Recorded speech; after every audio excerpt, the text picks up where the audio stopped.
Вы смотрите «Актуальное интервью» в студии Сарглана Неустроева. Здравствуйте! В эти дни мы работаем на полях форума креативных индустрий, созданного на Дальнем Востоке, одной из целей которого является продвижение локальных брендов. Об этом мы как раз сейчас и поговорим. Наша гостья в студии Анастасия Чернышова, создательница собственного бренда одежды и участница форума. Анастасия, здравствуйте! Здравствуйте.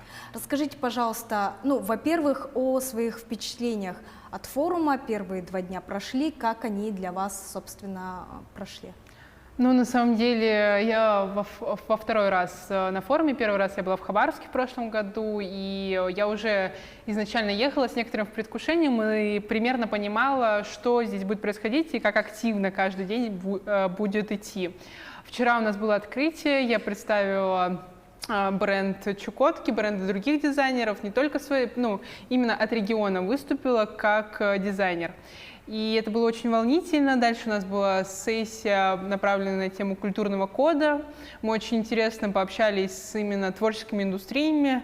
Это был жаркий спор, на самом деле, на тему того, что же все-таки такое культурный код. Это было очень интересно. Впереди показы, сессии, очень важные в последний день, 31 числа для меня. И я буду представлять важные для себя проекты, как форум «Сияние» на Чукотке, первый модный форум на Чукотке. И поэтому еще много чего предстоит дальше, но первые 2 дня, этот еще не закончился, еще есть сессии сегодня у нас, показ, поэтому очень насыщенно, но, как всегда, очень продуктивно. Ваш конкретно бренд одежды, он транслирует культурный код Чукотского автономного округа. Вот насколько эта национальная идентика, она на сегодня актуальна в мире моды?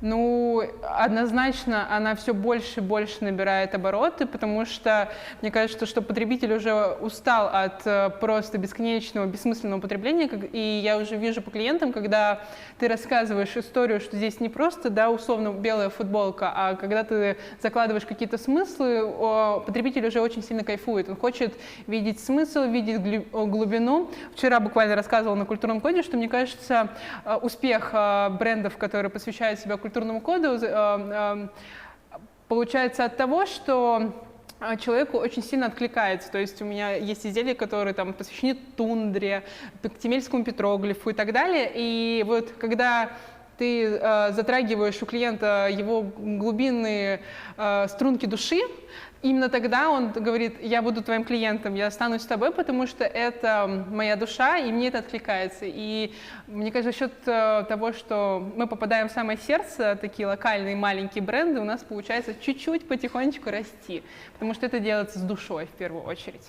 Кстати, о развитии, о росте локальных брендов, это немного, хоть как-то связано с тем, что крупные зарубежные бренды, они покинули страну.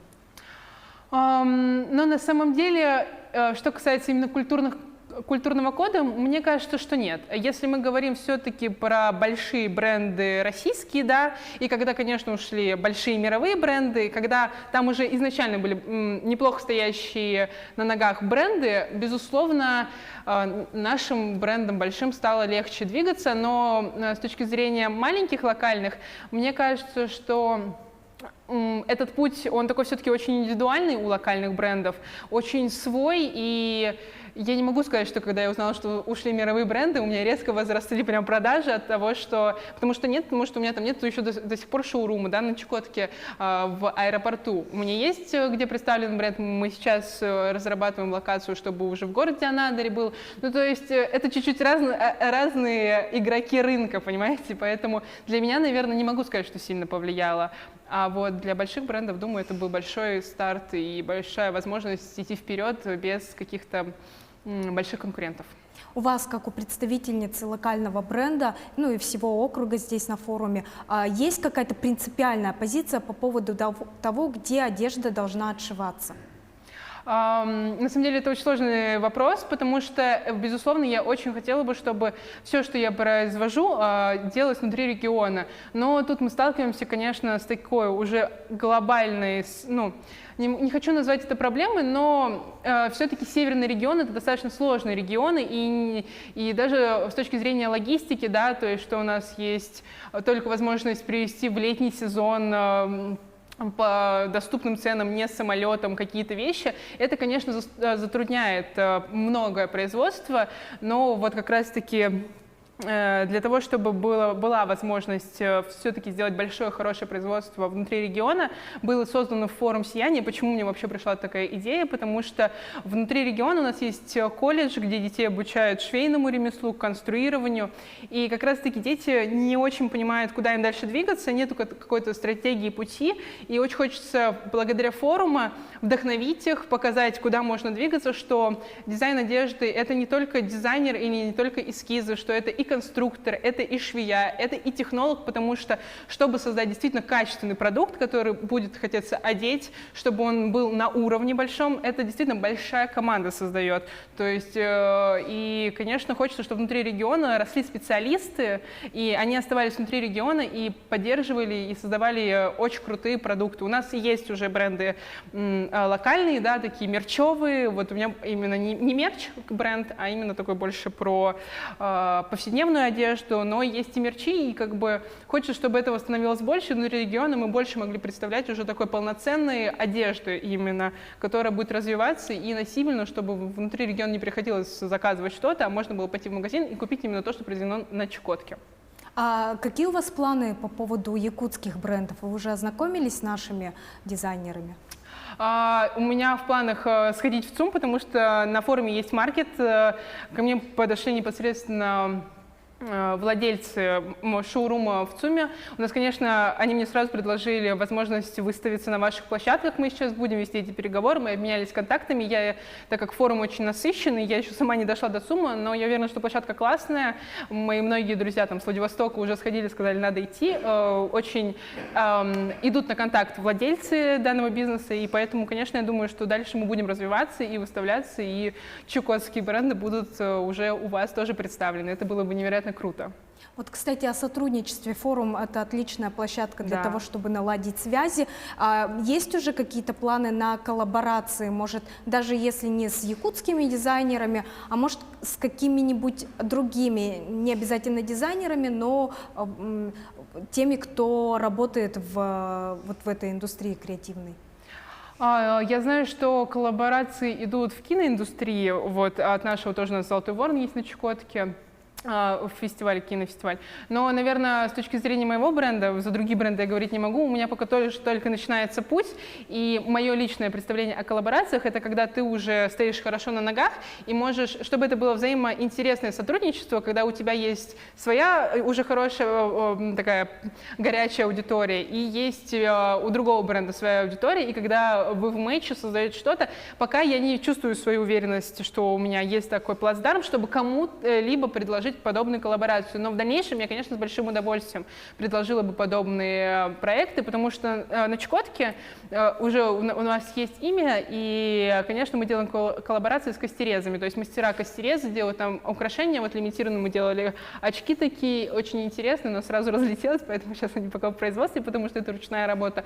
Но внутри региона, да, я уже готова на это идти. Пока выходить вне региона, пока я просто, наверное, еще недостаточно уверена в себе, можно так сказать, в нашем бренде. Пока вот есть такие какие-то сомнения, но я думаю, в дальнейшем, конечно, честно отвечаю на вопросы. По поводу того, какую роль исполняет этот форум, ну, уже сказали, что хорошая площадка, а в целом, какую роль он исполняет вот в этой задаче продвижения локальных брендов? И не только этот форум, но и другие подобные ему мероприятия.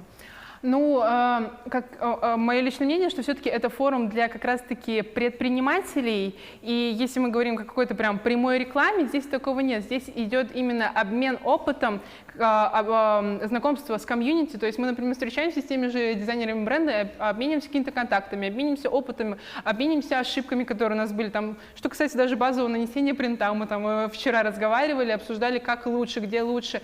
И вот эта коммуникация внутри комьюнити, это очень важно. Я вот вспомню, в прошлом году, это было впервые, я на форуме креативных индустрий очень познакомилась с многими людьми, и благодаря этому мне направили меня, как вот у меня была идея форума, но мне казалось, что это что-то невероятное, и до этого очень сложно дойти, и мне показали конкретную стратегию, как к этому идти, какие шаги нужно предпринимать, потому что идея хорошая, но есть вот тут и тут ошибки, ну, поработай над этим, и все получится. И я поработала, и действительно получилось. То есть здесь очень высокопоставленные люди, можно так выразиться, которые действительно направляют, когда ты можешь подойти так напрямую, задать какой-то вопрос или рассказать о своем проекте, и тебя выслушают, и это очень круто, потому что в какой-то в другой локации порой такое невозможно, а здесь такой идет прямой контакт и большая поддержка.